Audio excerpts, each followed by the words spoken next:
Welcome to the VinnyRoc podcast. I took the blows and did it my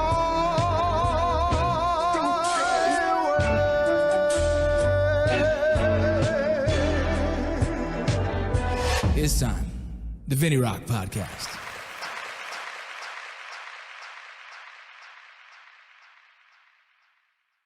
What's up? Welcome to the VinnyRoc podcast. This is a little different because I haven't done too many Zoom ones in recent. And so because my schedule got crazy, I want to make sure that I'm knocking out as many podcasts as I can with awesome people. And because I have a day job, I had to do it this way. So you're the first guest on the whole Zoom situation.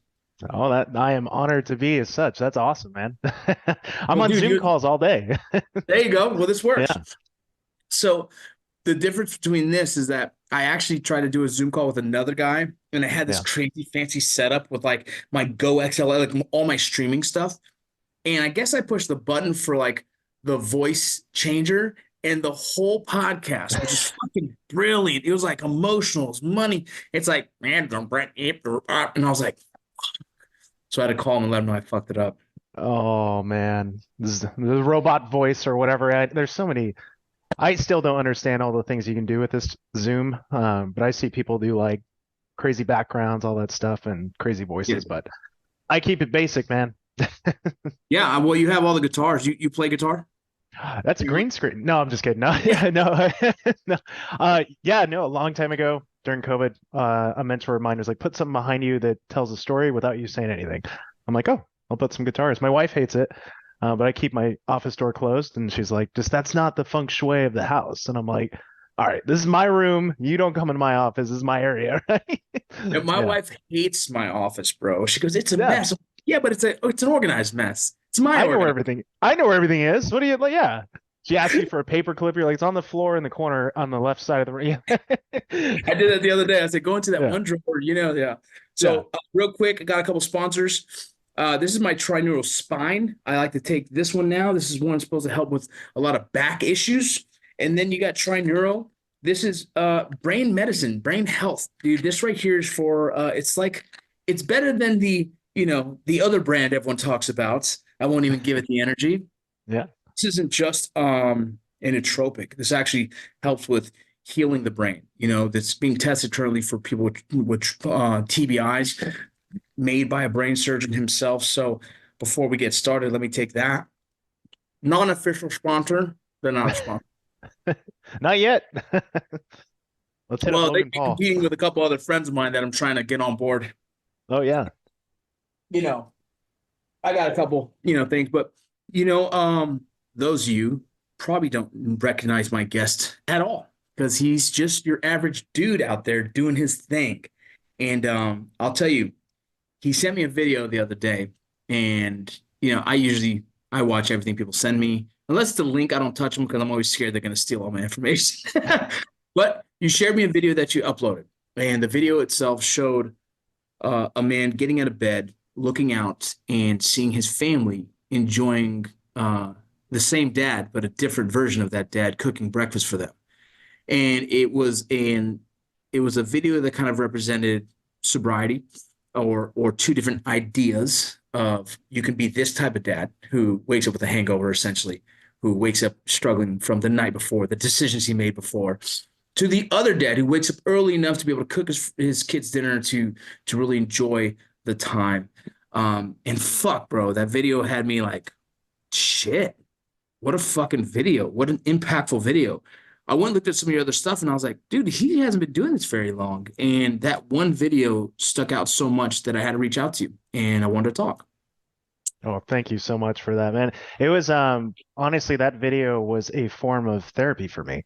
Like you said, I haven't been doing this for a while. I think I actually bought a real camera in early or late December, right? So just picked up a camera, just learning like different angles and all that stuff and kind of understanding what a screenplay is for making these videos. But to be totally honest, that video, if you could have been in the room, like it was total ad hoc. I just saw what I wanted to create because I felt the need and I felt like called to almost make this for myself, right? In a selfish manner, right? It was something that I wanted just to create to kind of get that out of my head and put it onto, a screen so that I could view it. I remember the moment that I completed it because I showed it to my wife and I just started like crying. I started like legitimately tearing up, and she's like, "What's wrong with you?" Because she's not ever seen this artistic side of me where I'm like creating something, and I'm like, Yeah. I have no idea. This has just brought so much emotion because I saw myself in that video clearly, right? Because it's me, but I saw it seeing it on the screen versus living it.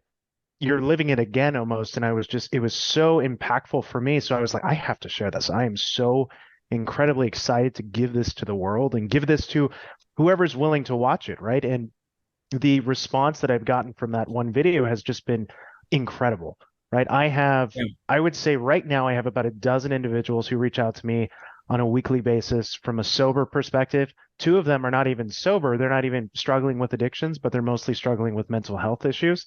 Yeah. And they just need an unbiased person to reach out and talk to them, right? And this is all spawned from that one single video, right? No, All of dude. those relationships. And it was the most, I don't know, it was just the most incredible experience. I just, after that video took off and had a little bit of a great amount of attention, I was like, dude, I want to keep making these videos. I want to keep like, putting myself out there, being vulnerable. And, throughout the time of me making other videos that are similar, so many people have reached out to me. They're like, dude, there's nobody on Instagram who's like you. No, there's nobody Yeah. who is, an advocate for the general guy, right? Who wants to be sober, the tough guy, if you will, which I am not a tough guy whatsoever, but I can definitely look like one on screen if I wanted to, but I'm not. If you met me, I mean, I think within the first few minutes of meeting me, I think you can tell you're like, this dude's a softie for sure. And I'm cool with that because I love who I am, and through the process of getting sober and all that, it's opened so many doors. I've been able to realize kind of who I am finally, right? I'm enjoying Yeah. who Gage is, at the end of the day, but I am so hyped about this, man. It's good, man. If you guys have your VA benefits, your school education benefits, go hit up Modern Gun School. Modern Gun School is where it's at when it comes to learning how to build guns in the comfort of your own home. Be a certified armor. Go check them out. I love them. They're great. A couple other little organizations that they have mixed into themselves. So you guys are curious, hit them up or ask me. Everest.com is your trading post for outdoor goods. I just picked up a truck so I can finally get my trailer out and we can go camping so I can use some of the items I've gotten off Everest.com. You check them out. Well, let's start from the beginning. First, Yeah. give a small bio of who you are, all right, of who Gage is now, what he does for a living kind of thing.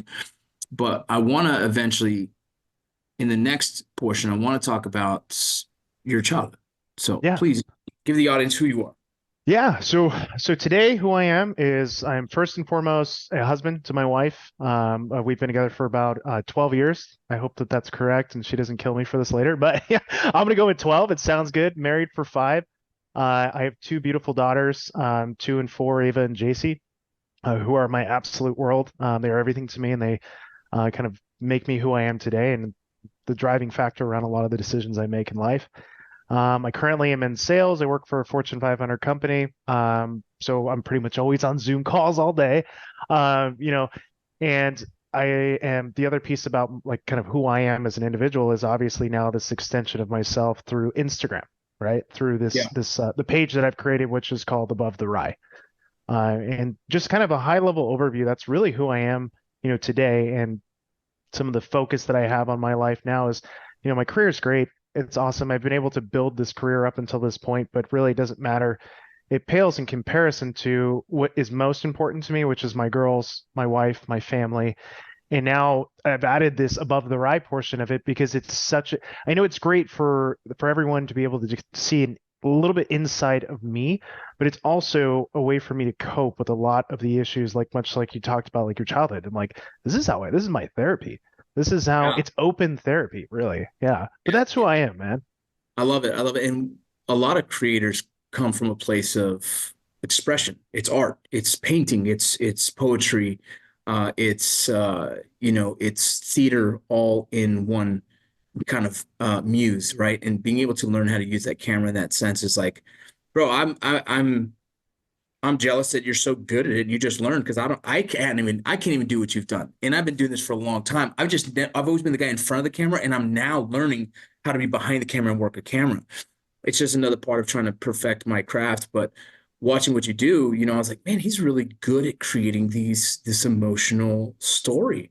And when I talk, I text you, I said, tell me about you. You're like everything. I'm like, yeah. And so you wrote me this thing, and then you sent me a couple audios, and I was like, fuck yeah. I was like, dude, I want you on the podcast, because Yeah.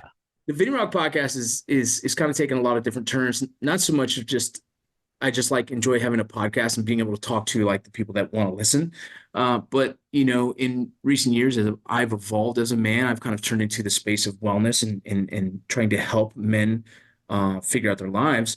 You fell right into it, and that's where I was like, well, I don't care that you don't have this following that other people, maybe you will, and hopefully you do, because I think the videos you make are impactful. And so, I invited you on here, and then to learn something about you right away was that you come from a childhood that's faced a lot of trauma. Yes, sir. It And was definitely a long road to get to this point. I mean, thank you so much for also saying that about me making videos. It's funny because I'll get that response, and I don't know if this is just something about me, but I find it very difficult to receive any type of praise, right? So like immediately I hear that, and I'm just like, is it really that good? Am I really that like, I question my process, and I'm like, you know what? I have a lot of, I'm starting to get to that point now where I'm able to accept it. And I'm just like, no, man, you know what? You're doing something that's great. You're doing something that's resonating with people, and just keep doing it. Right. Like, and that's me talking to myself. Right. I'd And say it more, I'd say it more like this, Gage. Is it doing enough for you? If it is, keep going. Right. Like, because we forget that we are just as important in this equation. Right. If it's just your therapy for you and it's doing enough, who gives a fuck if you get one view? Do it for you, right? Because in the medical side of things, we say self-aid, buddy aid, and a lot of the therapeutic things we do in film, television, art is for us. And the secondary effect of that is everyone else gets to view us doing it. You know what I mean? And how they yeah, feel about it is valuable. So like, keep doing it for you, man. Fuck everyone else. It impacts everyone, but do it for you first. And I think that's where the most authentic and beautiful version of your art comes to life. absolutely. Yeah, totally. That's exactly what my wife said. She said it with a lot more profanity, but she was like, you need to like stop worrying about likes and shares and shit, and just share what you want to share. Make the Yeah. video you want to make. If it pisses somebody off, it pisses them off. But did it help you? So like she's just as much in line with you because she's my support, right? She's my number Right. one cheerleader. She's always telling me like, you're doing so great. Like just fuck what everybody else thinks and just make the video you want to make. Yeah. And so Engage. yeah, It's so honest because when you start steering your content towards the likes and shares, you'll lose your authenticity yeah, because then you're making it for them. Fuck them. It's not about them. yeah. They get to enjoy it, but make it for you and stay here because yeah, it's easy. It's dude, you're in this really cool space where you're feeling it, bro. You're feeling that like, damn, this is fucking wild, right? People are watching, people are seeing, people are sharing and liking. And there's two ways to enjoy that, but there's two ways to destroy that too, right? Yeah. You should enjoy it as in the sense of like, cool, I'm doing something that people, I guess they relate to. Good. So that's acknowledged. Cool. Don't fucking stop changing, right? Do you, because when you don't, when you start steering your content towards what they want, you lose who you are. And then you become a character. Yeah, you become a character for the people. Now you start dance for me, monkey, and I say that because I've been there, dog. Yeah. I've been the guy that's like, oh, they like this. Let's do it. I've been doing this entertainment space, social media space since 2013. So 10 years, bro. And early on, you get like the genuine brain dopamine dump, right? Of watching likes and shares and feels good, the addictive mentality that we have. Holy cow. Yeah. Yeah, you start wanting more. And when you want more, you almost start to chase it in a way that's not genuine. And that's where people lose themselves. That's where you see people take on the character of film. And I'll Yep. tell you what happens. You get exhausted being something you're not. Exactly. And then you lose the genuine root of why you did this. And like, I can be myself. Yeah, Yeah. keep it. Dude, that's like to your point on that. Like I have deleted videos because I'll go online and look at what will pop in terms of what in like content, right? And I'll make that video that's like the 2-second flips of images and whatever like the formulation is to make a viral video. And I make it and I look at it and I'm like, this has nothing. There's no soul in this. This isn't going to help anyone. This is truly me doing a like grab. And I've Yeah. deleted 2 of those videos and Yeah. I just completely scrap them and remake new ones. And I know maybe that one would have gotten more likes, but who gives a shit? Like at the end of the day, I really want to create something that's impactful for myself and is going to resonate for maybe that one person. Because believe me, I've made videos where I put a lot of emotion into that video and like cried on it and really like tried to bring out something deep within me, right? And nobody likes it. Nobody shares it. But then like a week later, someone will comment, or actually it was a woman commented on it and said, I needed this today, bro. And I was just like, there it is. There it is. I'm like, yeah, you are the one person who's going to keep me going. And like, I'm like, if I helped you in that little moment that you needed something, I'm like, it was all worth it. Right. Real quick, my sponsors, those of you listening, Core Medical Group. I just got back from a veteran appreciation weekend. Core Medical Group is doing tons of things for your first responders and your veterans. Essentially, if you have low T, come to me. I'll get you hooked up with Core Medical Group. They'll take care of you. I did a test of 40 veterans, 39 had low T. Why is that? Well, kind of crazy. It's because the high testosterone, the high stress rates in our lives. It's because the food, it's because nutrition, a bunch of different things. And it's important for you to understand your mental health by getting your blood work done first. That's foundation. That's the baseline. So if you guys have questions about that, hit me up. So hard, dude. It's so hard. I know that where I put money behind shit, and I'm like, this is gonna be well. And then you release it, and no one cares. You're like, well, fuck. It's just right here, bro. You're like, no. Oh, I cried on camera. It's like, and it's totally, and for like you said, I'm new to this, dude. So a lot of this is very unorthodox to me. I'm like very uncomfortable in a lot of it, but I'm slowly becoming more comfortable with the process and falling in love with it. I'm like, this is Good. I love to lift weights. I love to shoot guns, some things that I like to do, but I have never enjoyed something so much as creating content. I don't know why. Yeah. If you ever want to partner with any kind of companies and make really cool stuff with their stuff, I can always connect dots, man. I'm heavily connected in space, but the big purpose for this is your story was special. And I'd love for you to talk about some of those hardships as a kid that you had to face, and eventually we'll get into, your own addictions, your own sobriety. Of course. Yeah. But let's open Pandora's box. Let's do it, bro. Talk to me, man. Tell me about that child. What was your scariest moment as a kid? Easily. Okay. So I'll tell you, I'll go back and tell you kind of how it started, but the most terrifying moment of my life was the day that I saw my dad beg for his life.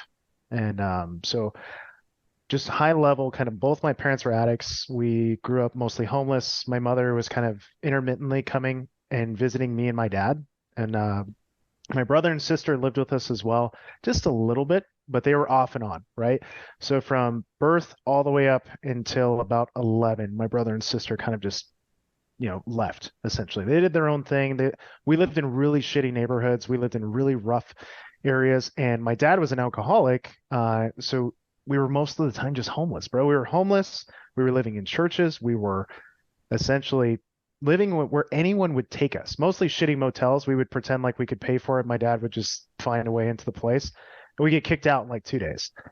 My mother or my egg donor, I call her my egg donor just because she's definitely lost that privilege of being called my mother. I almost refer to her as like a surrogate. I'm like, you are not my mother ever. She was just just a person who carried me to birth and was able to give me life to some capacity, but I'm like, shit, she was not worth it. But the scariest moment, dude, was the day that I saw my dad beg for his life. So we were I was probably about 8 years old, and I remember this story like so vividly, even though we were in the middle of like a dirt alley. It was dark. So we lived in this place called Reed Park. So it's out in Mesa in Arizona. And at the time, it was just a really rough neighborhood. There was a lot of bad stuff going on there. Constant helicopters coming over. We called them ghetto birds at the time. Constant ghetto birds coming through. I've been, spotlighted plenty of times as a kid, and I'm just like, oh shit. So it's very vivid, memories of being called out by cops constantly. But I remember we went up to the gas station. It was this M&M Mart it was probably like maybe quarter of a mile away from us. We're walking back. This was in Mesa, Arizona. Mm-hmm. Mesa, Arizona. So, and it was pretty much the roughest part of Mesa, Arizona back then. Oh, there's some Uh, rough spots there for oh, sure. dude, this one was like, yeah, it was like you stepped into an alternate reality. Like I'm just like, what? How do people live like this shit? So we're walking back from the M&M Mart, and it's dark. I can't remember what time it was, but I remember getting pushed to the ground hard as shit. And my dad gets pushed to the ground, and I turned back around, and it was a really bright night because the moon was out, and I could see this dude standing over my dad and pointing a gun at his head. And he was like, "Are you fucking ready to die? Are you ready to die?" My dad's just sitting there looking at me. He's not looking at the dude. He's looking at me going, "Please don't kill me. My kid's right there. Please don't kill me. Please don't kill me." He's like, "Give me your fucking wallet right now." And at the time, we're broke, bro. We don't have a place to live. We live in like this shitty little apartment that was given to us because I had family kind of just give us a month worth of rent. And my dad had probably like $1 because we just spent $3. He bought a 40 old English 40, and then he gave me $1 to get like a piece of candy or whatever the shit it was. I think it was, yeah. But I remember him staring at me like in that moment with a gun to his head. I'm looking at him and I'm just like thinking, I'm just like, I'm gonna see my dad die right now. He's gonna kill him. Because I saw this dude, just the anger in his eyes and how much he was pressing that gun into the back of my dad's head and just screaming at the top of his lungs, "Give me your fucking money. Are you ready to die? Are you ready to die?"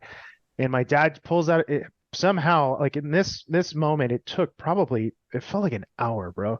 And it probably was only a matter of 10 seconds how long the process took of him to for that shit to unfold. But I remember it felt like I was frozen in time. And like my dad somehow manages to give him his wallet. The dude hits him in the back of the head with a gun. My dad falls down. He doesn't get like knocked out. But essentially, and then he grabs my dad's wallet and just jets, right? He's probably pissed because he only had $1. But like, but I was thinking about it and I'm just like, of all the things that happened to me in my life, like that was the most impactful because I just thought I absolutely believed that I'm like, I'm going to watch my dad die right now in front of me. And I remember my dad just kind of like sat there, just like after he was hit and just, he didn't come and grab me. He just sat there. He Yeah. was sitting on his knees and just kind of like looking at me, looking at the ground, just kind of shaking because he's having post-traumatic stress, right? Yeah. That just happened. And I know my dad loved me so much, bro. So he was probably looking at me going like, I didn't want you to watch me die. You know what I mean? Like, who knows what that dude would have done with me? Like all the things that could have happened in that scenario. You know what I mean? No father wants to be in that position to have their son see that, right? You know what I'm No. saying? No, it's the father-son relationship in itself is special, but then to see your dad in such a vulnerable position, I feel it's almost like that guy almost stole some dignity from him at that moment because his son looked like, oh my, I couldn't even imagine. I think it's almost my father's my father's gotten to some fights with us around because I think the ego alone of being a man is like, I won't back down in front of my Yeah. kid. You know what I Oh yeah. mean? Yeah, And it's in hard that to. moment with the gun to your head, I meant that imprint on yourself that you still visually see that the look in his face. That's tough, man. The From pure that point, terror. yeah, pure terror. From that point on, how did your life change or continue? So actually from that night, we went back to the house and all that, and we continued to live in this struggle or this cycle of being kicked out, being evicted essentially from homeless shelters, motels, churches, depending on which denomination of Christianity we pretended to be. We're like, yeah, we're Christians. Oh, yeah, we're totally, and they had let us in because of that. Um, I was 8 years old then, and at 11, you know, uh, my dad decided one day, because I think what happened was the state found out how I was living because I think somebody ratted us out. I think somebody ratted out my dad when we were getting kicked out of a hotel or a motel and said, "Hey, he's got a kid and he's wearing like, I wore my dad's clothes and I'm 11 years old. My dad was a bigger guy. Like you could tell that was not my clothes. They weren't clean.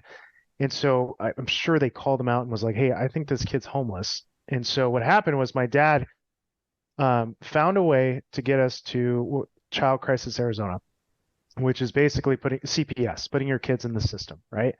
So How one many? day Do you have brothers or sisters? Sorry. yeah, well, actually, I have four brothers and sisters. From that situation. Well, two were actually experienced it with me, my brother and sister, Bobby and Ashley, and then I had two brothers that were adopted out at birth. So Got it. blood brothers that were adopted out at birth. They didn't get to experience, but the funny thing is, and I can get into this, both are addicts. One was raised by a judge, one was raised Mormon. Like, if it, you always hear like genetics, like it's in your blood that you will be an addict. One was raised Mormon, which is, a very totally different lifestyle. Right? It's really it's a good life, and you wouldn't necessarily think somebody would lead to addiction, but it did for him. And so I truly believe, I'm like, dude, that's just in you. And then the other one is raised by a judge, which, can go either which way. If you have a hard ass mom, you're like, well, I'm gonna do what I want to do. But unfortunately, he's also an alcoholic. He doesn't admit it, but I don't really talk to them much just because, they're living those lives still. On that day, basically what happened was my dad was able to get a ride from like my sister's friend or one of our friends that we knew from the past. We're driving and my dad's just like, all right, bud, I need to drop you off here. I'm going to come back and get you. And he was like, I'll be like a few days, right? And we both know, dude, if you drop your kid off at CPS, it is not you're not getting your kid back in a few days. You're going to get your kid back when the state says you can get your kid back, which is going to be years, in which it was. And so he drops me off. I'm like, all right, cool. I'll see you in a minute, right? And so I walk into this room, and it was kind of crazy because I finally had my own room. I finally had my own bed, my own blanket, like my clothes that fit me. It's kind of a bittersweet moment because I'm just like, sweet, dude, they have AC. Like this is, it's the summer. Like I'm like, it's nice in here. But I remember being so terrified and so scared because I was just like, shit, bro. Like I don't know any of these people. I don't, I miss my dad. Where's my family? Like, and so I was there for about 2 months and my dad came back. So in that time when he came back, before I walked into this room, because you had to see a counselor every week. And so my counselor tells me, he's like, all right, Gage, your father is here, but you are not allowed to go home with him today. Immediately, I become like this, this tough kid. Then I was just like, fuck you. I'm going home with my dad. And so I Dude, walk. I'm gonna stop you right there. That reminds me of the scene from fucking Southpaw. Yeah. Oh my God, that scene Yeah. had like, Oh, I lived, dude. That's why that movie like means so much, or that means so much to me because I lived that moment. I walk into this room and it's my dad and he's in a sling. He has a black eye. He's all fucked up. The first time I see my dad in 2 months after being in CPS, and I'm like, what happened to you? And he was like, oh, I just got out of the hospital. I was robbed last week. So he literally was almost beat to death like a week prior to this. He was robbed again because we lived in the best neighborhoods, right? Like, and I run over, I give him a hug, and I'm just like, Dad, they're not gonna let me come home with you. And he was like, no, but it's okay. You're coming home. I'm here for you now. And my dad, he wasn't the smartest guy. I'm gonna be honest with you, dude, because he had like a 5th grade like education level. His parents were 10 times worse than what my parents did to me. yeah. Just they didn't even send him to school, bro. They didn't give a shit. So he didn't really fully understand like that scenario. Like, no, you're not taking your kid from CPS. There is a process. You have to, the whole court process for it. So he stands up and he's like, fuck you guys. I'm taking my kid. I latch on to my dad. And what happens after that is two dudes come in. They say, all right, we need to stop this. It's starting to get out of hand. My dad goes, fuck you. This is my kid. He grabs me and he takes me over, and then we're trying to leave. And like, sorry, dude, this is like the worst shit ever because like these people come up and like rip me fucking off of him. And like that, and the shittiest part about this whole thing is I see my dad fucking ignite, right? He's pushing dudes. He's trying to get to me. They pull me in another room. They throw me into like the room where kids go when they're all like fucking, it's basically a padded room kind of thing. Yeah. But they put you in this room when you're having like a moment, and I am losing my shit, bro. Because this is the last time I'm going to see my dad. Because the worst part about this is 4 weeks later, they pull me in another room and they say, Gage, we have to and I remember my counselor was like kind of a dick about how he said it. He's like, your dad drowned. 4 weeks later, so the last time I see my dad is that moment.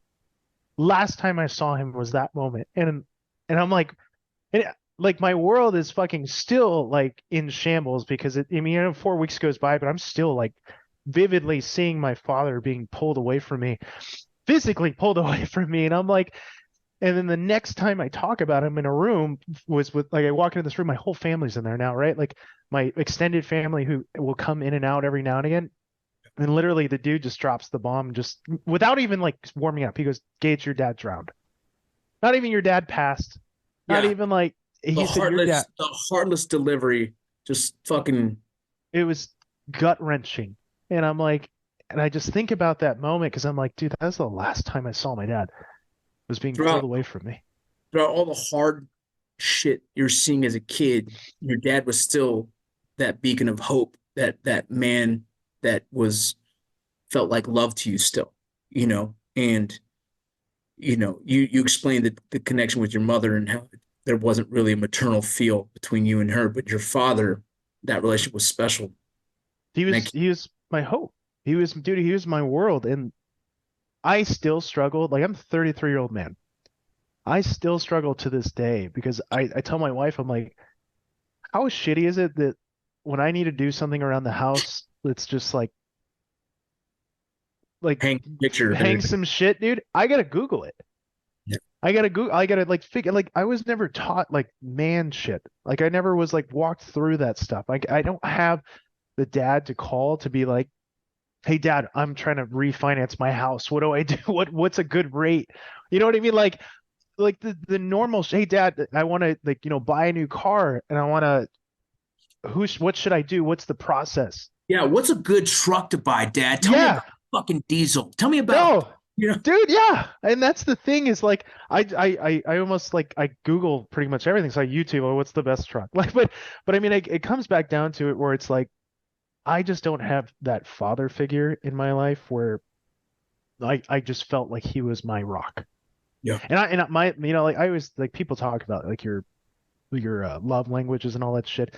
I'm definitely a touch. Like I like to hug and all that shit. So like I just never got that. Bro, I'm gonna tell you, let me ease your mind a little bit.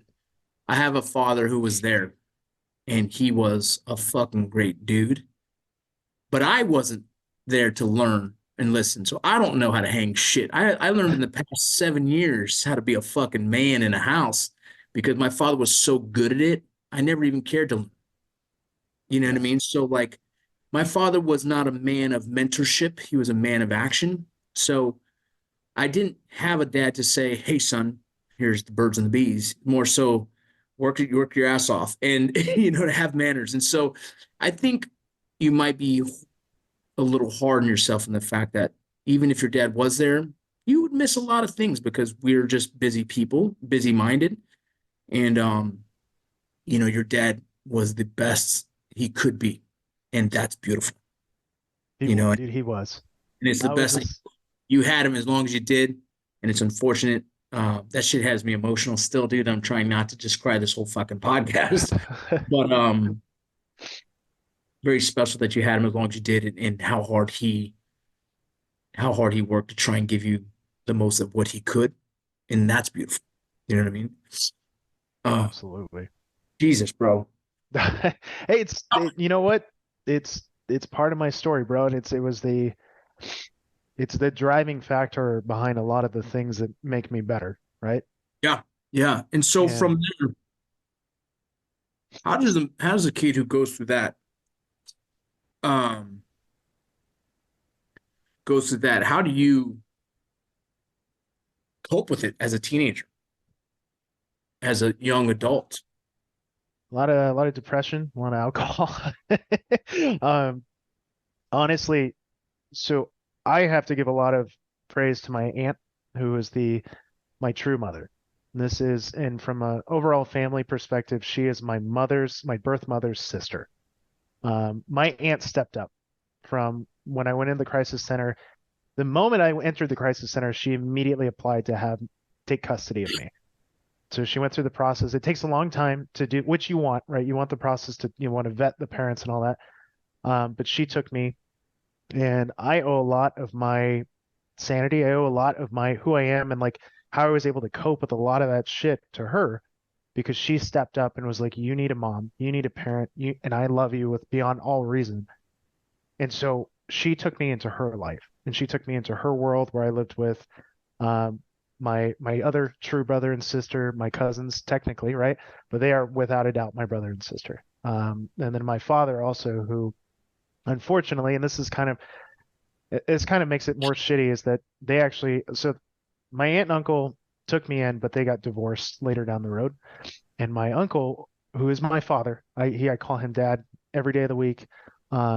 He also had alcoholism, so they unfortunately had to split. So, which is another, dynamic to kind of deal with. But I owe a lot of who I am today to my true mother, who is she's everything to me. She saw the good in me. She saw the potential in me. She invested countless hours, money into therapy for me, raising me, giving me a good life, giving me a life. That's what she gave me, right? If I would have continued to stay in the system, I would have probably been, adopted by somebody else. But something about me too, there was about 3 different employees at the crisis center who also tried to adopt me. And it was just because I had this, I'm a lovable person, like in meaning that I want to love people. Just it's something instinctual with me because I long for that connection because I just never had it. Yeah. And so many of these employees like wanted to adopt me. So, and it was just because they're like, we love you. Like we can't live without you, Gage. You're one of the happiest kids we've seen, even though you went through that shit. And I'm just like, I know. I'm like, and I know that it manifested to what it is today. All of that shit. And every guy says, dude, just man up. You're fine. Forget about it. It makes you stronger. And it's like, I get that phrase means something to a lot of people. And I get that it has its place. But for me, myself, I'm like, dude, I said that for so long that it just continued to build up within me.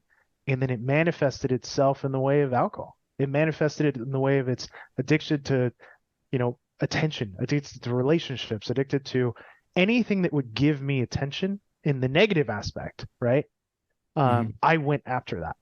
The self-destructive mechanism, essentially. 100%, dude. GMR Gold, Bullion Box. Oh my God.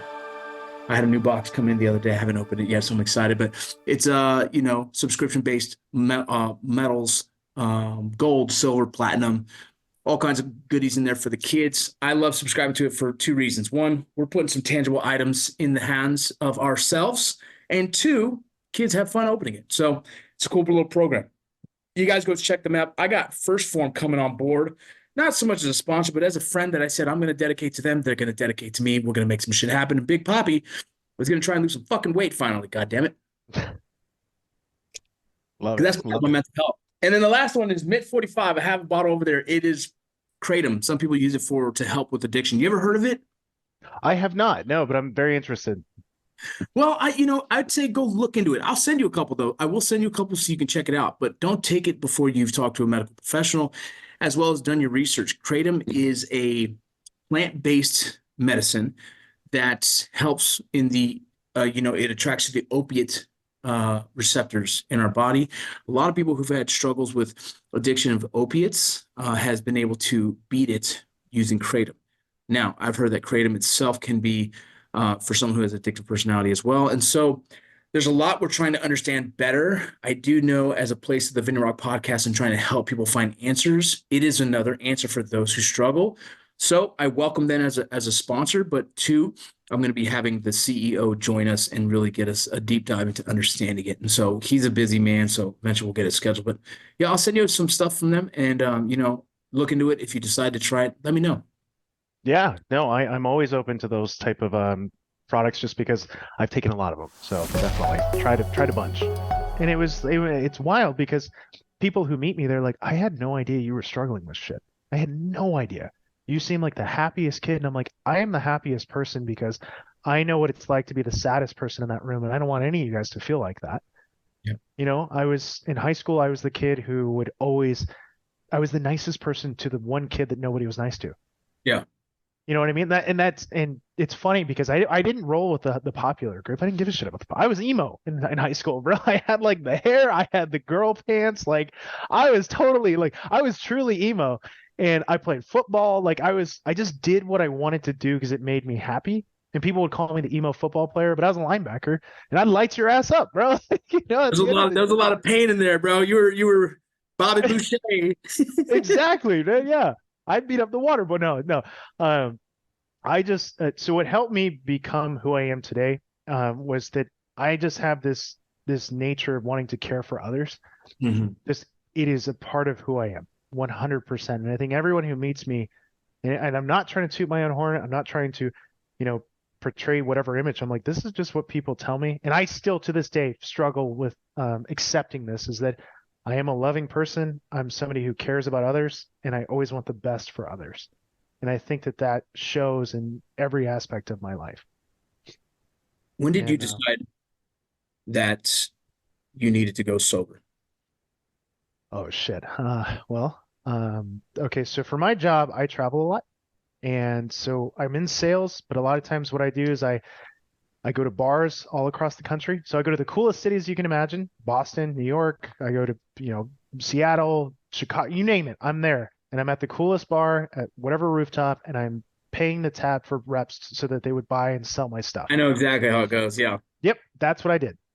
And so there was this stint I remember, and I traveled for like 8 weeks in a row. I was gone between 2 and 3 days every week. And I somehow, like every time I go, I'm drinking the whole time, right? It's just like, and at first it was like, I'm just gonna have a few, right? And then it became, well, shit, I'm hungover. We have to do this again tonight. Maybe I'll have a Bloody Mary. And then you know the story. For immediately, and this was the second weekend, man. Immediately from there, it just went. And I just started to drink every single day. And then I got back after those 8 weeks, and I just couldn't stop because I was so terrified of the panic attacks and the hangover that you would get from it. Because I get 2 to 3 day hangovers, like as if I'm dying, bro. Like the worst shit ever. And I get extreme anxiety. I will get anxiety attacks 99.9% of the time with my hangover. Wow. Always. And it feels like I'm gonna have a heart attack, like it's the craziest shit. And from that moment I got back, for 4 months straight, I did not live a moment sober. And I worked my job. I lived my life. I started drinking, I was drinking IPAs because that was my choice. But I remember my wife was like, "Why do you smell like booze?" And I'm like, "Oh no, I had the happy hour last night." Even though she doesn't know that I just pounded a beer in my car before I Yeah. walked in the door, right? I switched to Mike's Hard, which is the worst shit you could possibly put in your body, right? Like Mike's Hard, because it was a little bit less noticeable on my breath. But the day I knew that I needed to get sober was when I switched to booze. I switched to whiskey because I was like, I'm drinking 12 of these Mike's Hards, the tall cans, a day, which is not sustainable, right? That's Yeah. too much shit. And it was too hard to hide the cans. And I'm like, I need to start drinking whiskey. That's the only way, because this will get me to that level that I need to get to. Yeah. And I remember the first night, dude, it was about 1 a.m. I go into the closet. My wife's sleeping. I hid a bottle of Jack in there, and I did like 4 shots. And I was like, sweet, all right, I can sleep now. So I literally had to drink to sleep. And the next morning, I was dumb, and I left. Actually, I was the smartest, dumbest thing I've ever done in my life. But I left the shot glass on our where we put our shit, like at the credenza, I think is what we call. Is that what you call it, a credenza? My wife wakes me up, and goes, "What the fuck is this?" And she smells it and goes, "Why does it smell like you just used this?" And I was like, "No." And the dumbest excuse, no, that's from. I was searching through our drawers and I found it, and she looked at me and like knew I was lying. Was just like, "Okay, That's so great." hard. That's so hard to break the trust of a loved one like that. Oh, Like, I don't know. I imagine that moment you're like, oh my God, is this going to create a divorce? Right? You know what I mean? Like, what is it? 100%, dude. What happens? So what happens after that? She leaves. She goes to work. I go to the gas station and buy 5 Mike's Hards. I pound all of them. I come back, and her mom watches my daughter during the day, and I just start bawling to her mom because I'm now almost blacked out, and I'm like, I can't stop drinking. I don't know what to do. So this is the point where I admit to her, and Yeah. then she's like, "You need to call your wife right now. We need to figure this out." And so my wife comes home literally with, What a bomb to drop, dude.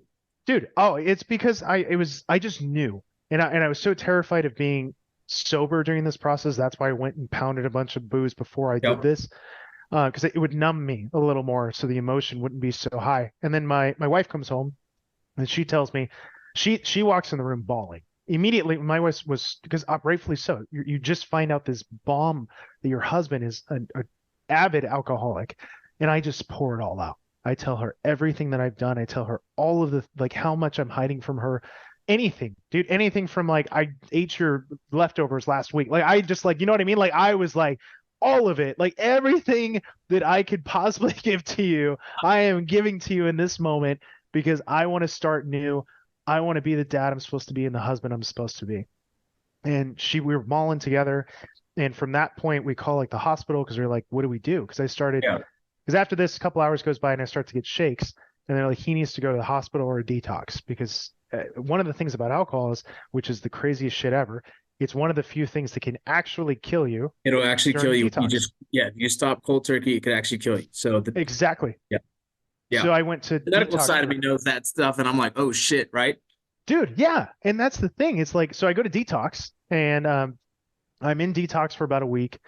And the whole time I'm there, I'm like, I am not fucking like these people. Because they remind me, that's just dumb brain, right? That's dumb Gage thinking that he's better than anybody else in the world, which I'm not, right? I'm like, I'm fucking here. So clearly we have something in common, right? Yeah. Every one of them reminded me of my birth mother. Like, because there was people everyone's addicted to all different things, right? Yeah. And that in detox. And I'm just sitting there just thinking about it. And I'm just like, there's no way I'm like these people. I can handle my shit. I know what's going on.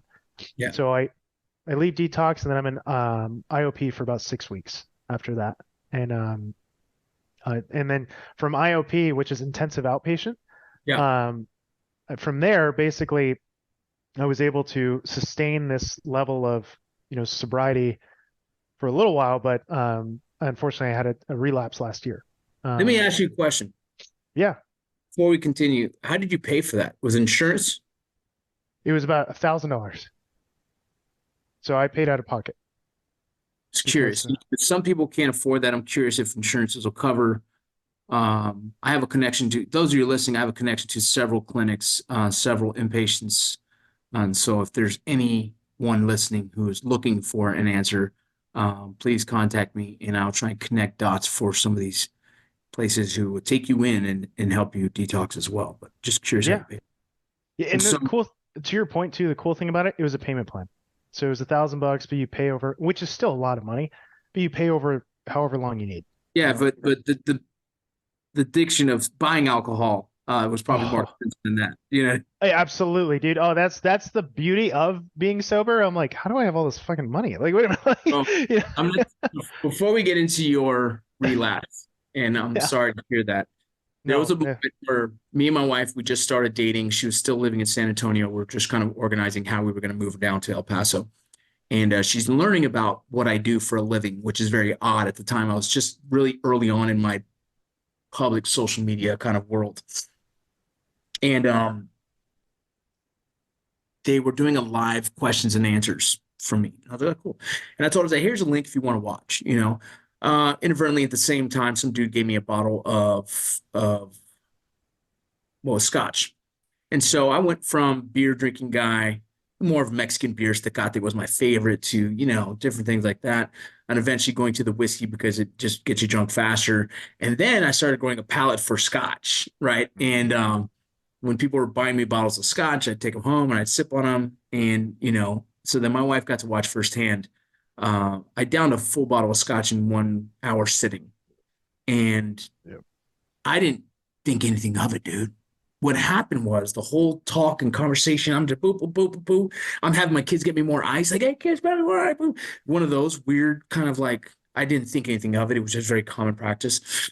And the whole call ended and I told her, hey, I love you. I'm going to go sleep. Good night, boom. And in the morning, she goes, hey, do you have a drinking problem? And I was like, no, what would you say that? I text you, it was good, smiling, no issues, right? Because I equated drinking problem to a guy who would kick in the door, who would put holes in the walls, kind of the college version of crazy me. But I would imagine that's a bad drinking problem. The guy who causes issues, the guy that, I was smiling, good, put the kids to bed, tucked them in, said goodnight. Like, there's no issue with me. Because you finished a bottle of scotch in less than, I think it was 45 minutes is really what it was. And I was like, wow. Yeah, but that's no big deal. I didn't wake up with a hangover. I feel fine. Like, for me, all the things weren't adding up to like problems. I was like, no, I'm just really good at holding my liquor. Yeah. right? And And then you praise yourself for that almost, yeah, right? like Yeah, this is what I do. You know what I mean? yeah, And that was the first feeling of I felt like I disappointed her, and I was like, damn, I don't think I had. I don't. That's not an issue in my world. My dad used to drink, beers all the time, no issue.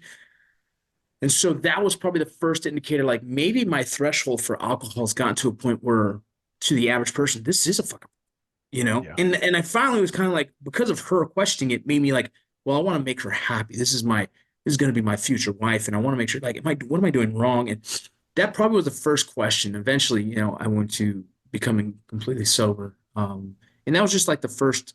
I think that was the first notion that maybe there is something I need to look into.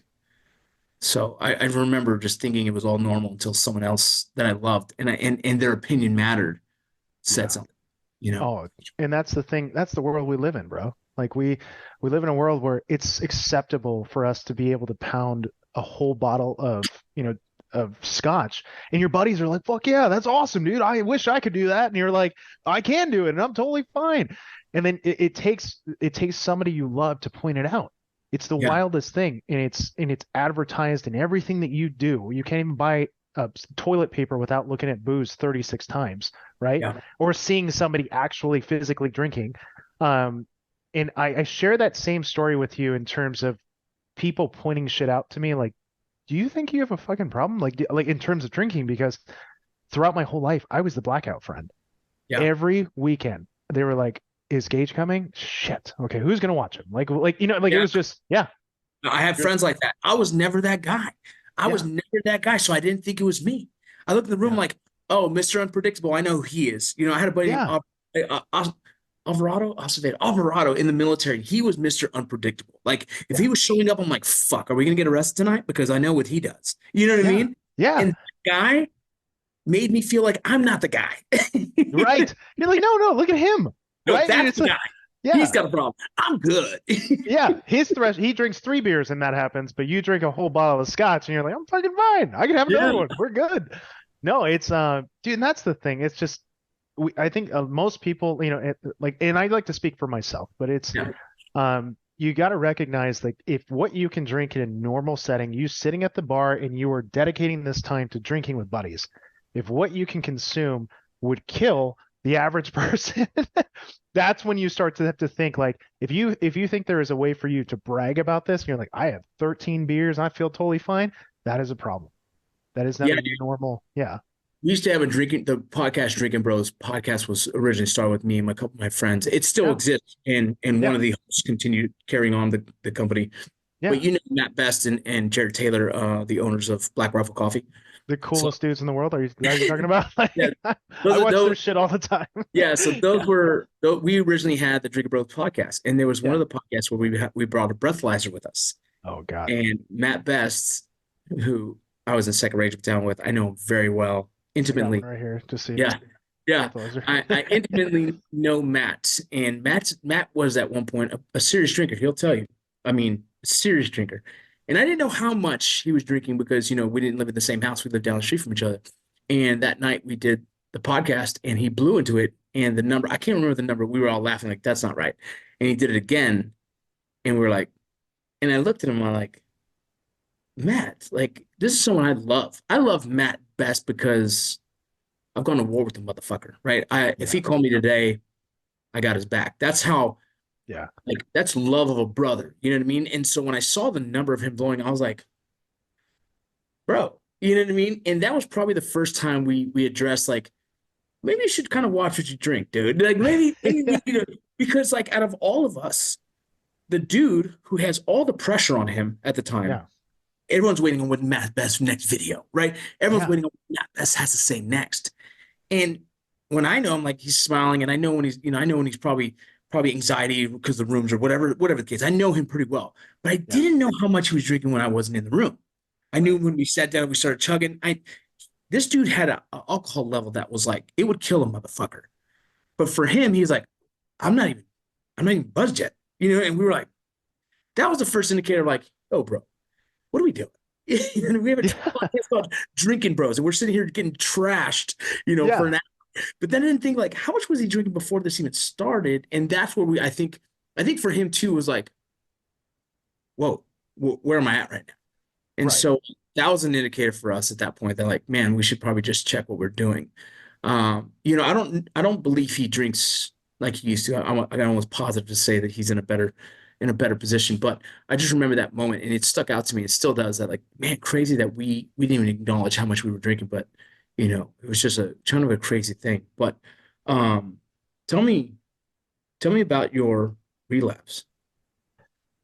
So the relapse. Oh man. I'm trying to get over the Matt Best. That's the coolest shit I've ever heard. You didn't. Oh, Wait, you had no idea? no, I had no idea. No, one of my videos, I'm wearing a Black Rifle Coffee, I saw hat. that. Yeah. I saw Oh, that. So yeah. let me give you a little quick. Have you ever heard of the movie Range 15? Yes, That I we have. You're in it. Yeah. Yeah. So have Yeah. you ever heard of Article 15 clothing? I have heard of Article 15. Yeah. That was us. Oh, You ever heard shit. of you ever heard of Lead Slingers Whiskey? That one I haven't heard of, That was but us as that's well. you? Yeah. That Holy, was. All of that dude. was. I ended up going to the acting side and focusing on kind of my wife and kids and kind of I just pivoted my life. Yeah. They continue to pursue business in their direction with Black Rifle Coffee. But yeah, that was my original friends that we did the social media thing, and that's what gave me kind of the platform, and that's what pushed me towards focusing on and acting and writing. Wow. What a friendship, though. That's Right. wild, man. It's Yeah. crazy. I just texted Jerry the other day because I'll show you. I found this old PDF um, about our company, Article 15 Yeah. Clothes, and we just laughed about it. I was actually going to text him today about something, but yeah, we still text about dumb shit, You and have to, dude. That's how you stay yeah, alive. nothing's changed, dude. Nothing's changed. Yeah. Can't forget. But everyone's doing their thing. I'll text Matt later. I haven't texted him in a while, but yeah, we Yeah. still stay connected on stuff. I think everyone, as you get older, paths change and what we want for ourselves change. And they got so busy with Black Rifle Coffee that I kind of focused on my life. They focused on theirs, but I can Yeah. text them any day and it's the same thing. But I always think about the the the influence that we created, through the videos we made, the influence that they continue to create, that I continue to create, and the implications of those influences and whether they're positive or negative. And we talked about that before, but um, I want to get into your relapse and then we'll talk about your videos before we close out. And you have time? You're Yeah. still good? Oh, Cool. I'm solid. Yeah. So the relapse. So this is something I really do want to talk about because there's a couple levels to it. Um, how it came to be was that I was coming towards the year on sobriety, and I had this trip coming up. I was going to be gone for about 5 days because it was going to a big conference for work. So I was going to be gone for a while. And leading up to this, I was having discussions with my mom, my wife, pretty much anybody who is important to me in my life. I was having this discussion. What the discussion was basically saying, I don't think that I'm an alcoholic. I think that I was, yeah, oh, dude, believe me. Oh, I know. I'm right Go there ahead. with you. Yeah, My finish. head is exploding. I was like, I don't think I'm an alcoholic. I think I was having a rough time. It was I was drinking for too long. I think that I could have a couple beers every now and again. Do you think that would be okay? If I could prove to you that I can control myself, would you be okay with that? And so what happened was I started getting green lights from people. They're like, you know what? If you can prove, and I think it was because I was so persistent on this that people just kind of got fed up and they're like, dude, okay, yes.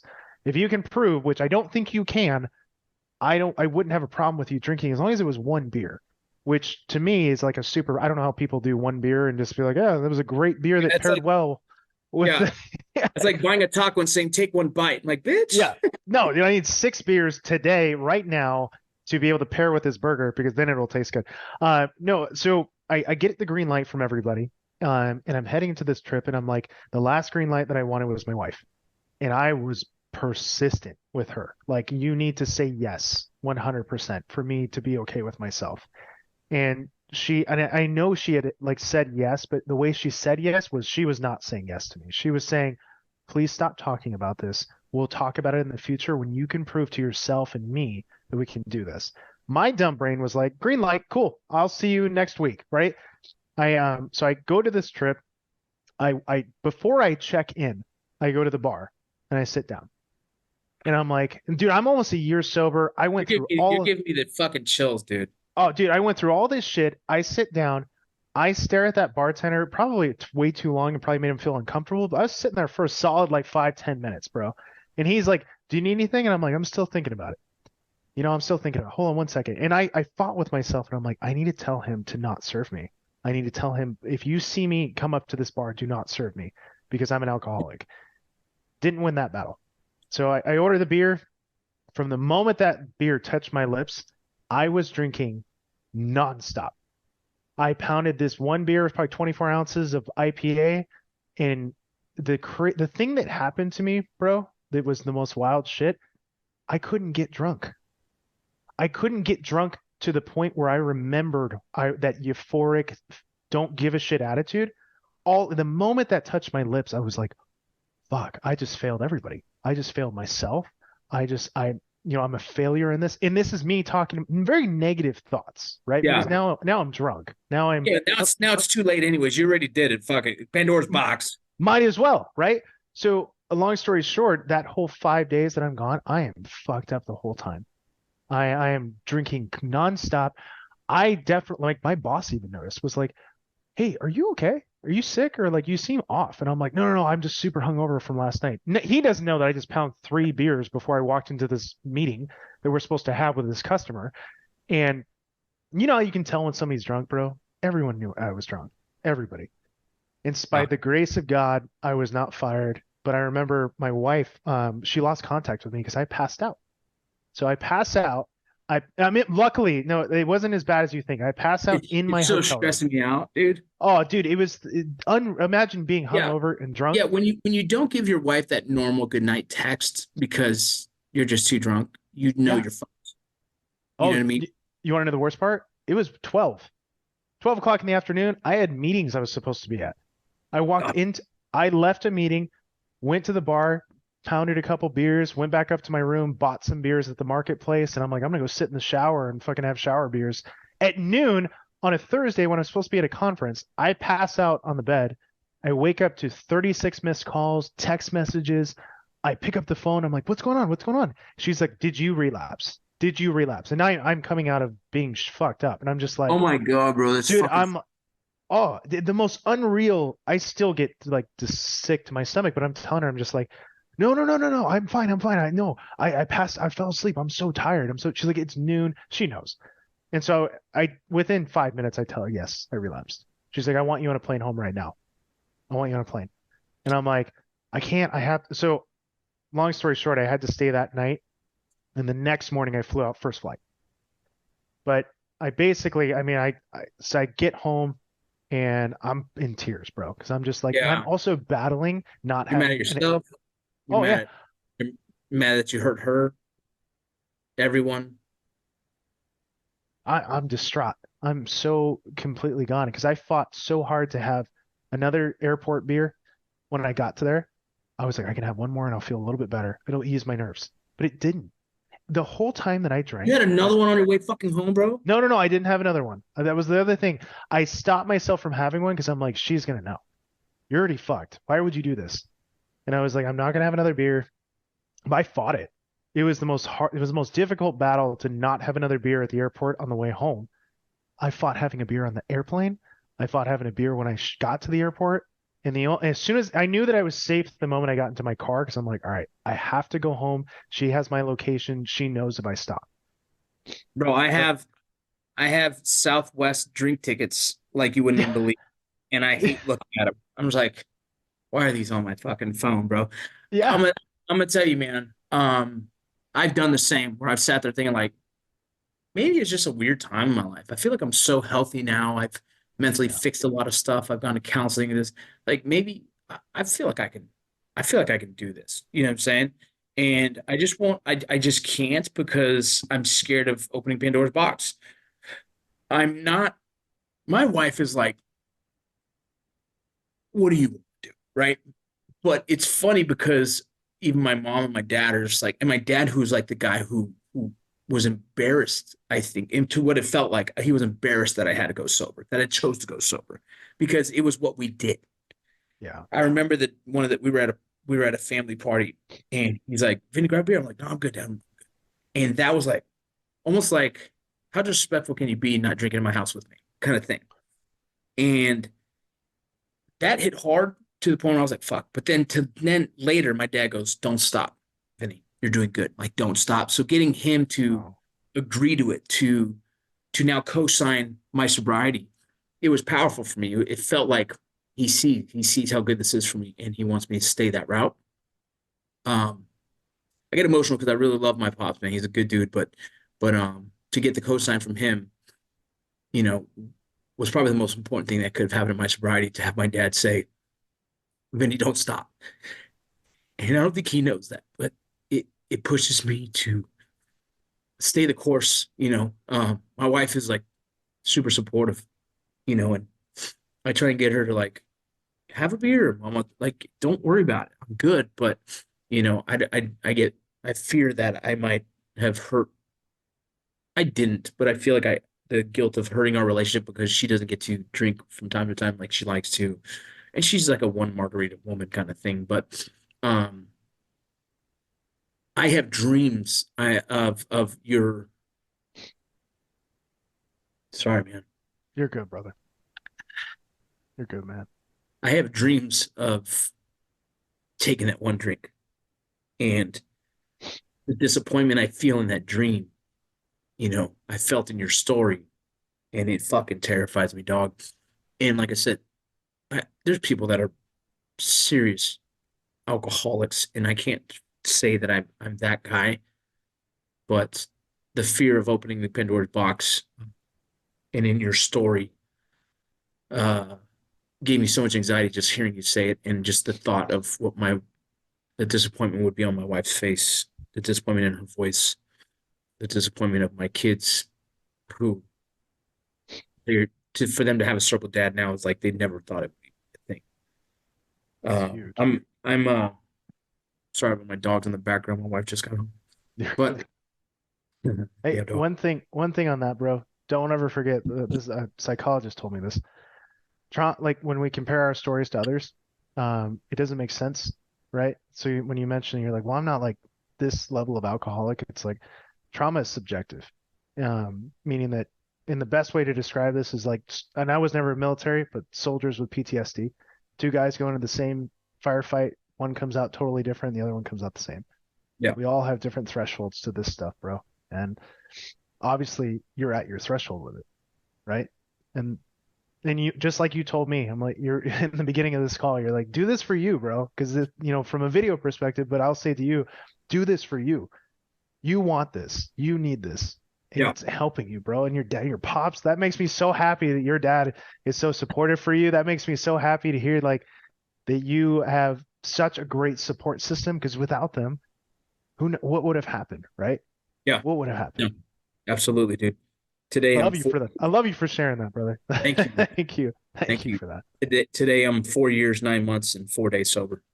Dude, absolutely phenomenal. Congratulations, man. Thank you, brother. But I want to tell you, dude, I'm here for you, man. I'm here for you to continue to pursue your sobriety, and I want you to know that I'm that guy that you can call in any kind of moment of feeling vulnerable, questioning. Like, dude, my phone is available to you at any time, in day or night, and just know I have the same thoughts of and everything. So I'm with you on that, bro, and I want to let you know that. Thank you for that. And Let's please go ahead. I appreciate that, man, so much. That's the one thing that's tough about this for a lot of us, is the unbiased opinion of just being able to reach out to somebody who, is not immediately in your life, but somebody who truly cares about the direction of your life. And I get that with you, brother. Immediately, I'm like, you know what? I can tell he cares about me, and cares about my situation and wants to learn more about me. So I appreciate that. I'm also Yeah, going to send you some subjective pictures too as well. I got it, yeah. bro. No, I was kidding. No, I'm just playing But, with you. but think about how we feel that we're always a burden on other people if we trauma dump on them, And I don't want you to Oh, ever feel that, but I want a lot of you guys listening. We all have that feeling of being a burden on other people's lives, but you're not. I'd I'd rather sit there for an hour with you as you vent, as you express, as you trauma dump all over, and rather than having a phone call that you're no longer with us. And so, and I say that for the audience, in the sense of so many men are afraid to express emotions because this idea that we shouldn't be a burden to our friends. But I tell you, I'd rather you be a burden to my life. And I use that term, like you're not a burden, but I'd rather you feel that way than for me not to even have the opportunity to have a conversation. So those listening, please fucking call me anytime. Engage, same dude. And let's talk about how you're using your film, how you're using your videos to to help men, help people with their traumas, with their addictions, with their struggles. Yeah. So it's so a lot of the videos I make, and I hope you guys check it out, but it's I'm gonna put one. Send me one so I can put it at the beginning of this. Yeah, let me know. Yeah, I'll send you one for sure. I can even send you the main one. I still have it. So yeah. I initially created these videos obviously for myself, right? To keep myself accountable, to create what I am feeling at that exact moment, and I put it into a video where it comes to life, right? And now I've had so many people reach out to me, and I can't overstate this. Like a lot of people have reached out to me and said this video helped me so much with my situation. And so what it's done is it's broadened my sense of wanting to, focus on one subject of just sobriety. I'm like, what about all these guys that are focusing on or having issues with mental health? Yeah. What about these people that are, struggling with taking their own life that week? Like, another thing I mentioned, I had my favorite teacher of all time. She just killed herself 2 weeks ago. Unreal, right? Like totally out of the blue, had no idea like that she was even sad. She still likes my pictures. I still like her pictures every month. And 2 weeks ago, it was actually, or I'm not 2 weeks ago, it was on Valentine's Day. She killed herself, and come to find out she was struggling. She has 2 kids. They're both 10. They're twins, like loving husband. No reason, nothing that you would see as to why, right? Yeah. But I make my videos now for people like her. You know what I mean? Like I loved her. Like she was my favorite teacher. She was such a good person. And I see, and I'm like, that's one person in my life, right? What the videos that I make now, whether they be about suicide, whether they be about past traumas you've had in your life or sobriety, I'm like, I'm making this so that hopefully somebody looks at it and they're at that moment where they're like me sitting at that bar at that conference going, I should tell this bartender I can't drink. They see my video because they're sitting there mindlessly scrolling or just going through shit, right? And they see, holy shit, this dude that's inspirational. You know what? If he can get sober, I can get sober. And then he tells that bartender to go fuck themselves because they're like, I feel inspired. You know what I mean? Like I make videos for that now. I make videos for myself in the future, right? So that I can be proud of myself. I mean, like, Gage, look where you came from. Look what you've created now. Put on to a platform where it is mostly bullshit and chicks on OnlyFans, and you actually put things out there that can actually help people, right? And it's a very huge responsibility, I feel. Definitely. I told we had a conversation about how important and how the responsibility of being mindful of our messages. 100%. And I couldn't thank you enough because you were an inspiration for one of my videos that I created right after that, right? Win the war you tell no one about. And I was like, oh, well, now I got inspiration. Let's go. Let's create something that will resonate with people. And every video I put out, and I'm putting one out today too, which is going to focus more on mental health and how I use the gym to help me with that. Which it's a great video. I'm hyped. I'll send it to you. But I create these videos to make sure that I can help people, normal people, everyday people with the struggles that they're having, bro. That's why. And the reason why and I've had people ask me this, and I just wanted to say the reason why I call it above the rye is because one of the reasons why I used to pretend that I was sober or not pretend that I was sober, pretend I didn't have a drinking problem was I would buy rye whiskey, specifically Whistle Pig.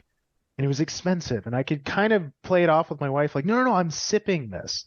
Even though me and I'm doing 4 shots at once. And I'm like, sweet, right on. This guy's pounded 4 shots. She sees it as sipping. So I made the name Above the Rye because I want it to be like above alcohol, but that's my alcohol. I fucking love that. And if you make a shirt, I want the first one, dog. Oh, dude, yeah. No, I've it's in the works. I'm thinking about it. I'm like, Dude, yeah, no, and let me tell you, man. It's dope to watch people like you using a platform for good. Uh, it's it is a heavy burden to put yourself in that position to try and fight this war we have against kind of like good and evil, but information. I feel yes, like I tell people like we're losing the war in information, and it takes people like you to make a small, ripple effect of change that I think is that's why I give you a platform here. My platform's not great, but it's decent, and if it can help get more people to follow you, to hopefully to see your message, and hopefully your message inspires them to keep moving, to continue to do great things, to focus on their wellness and their health, then so be it.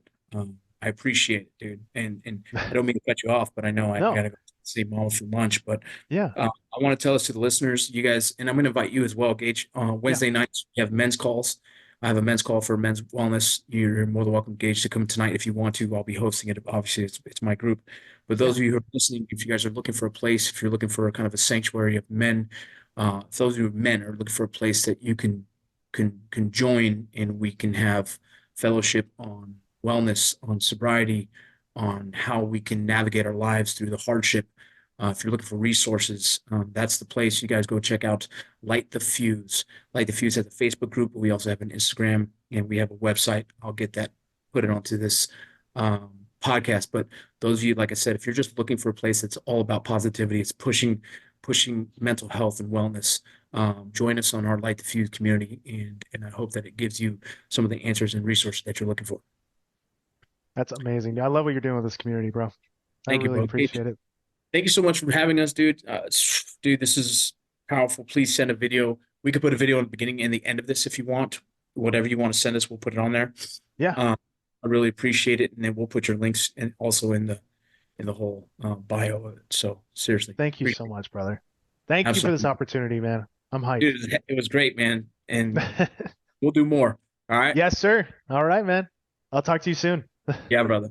Later.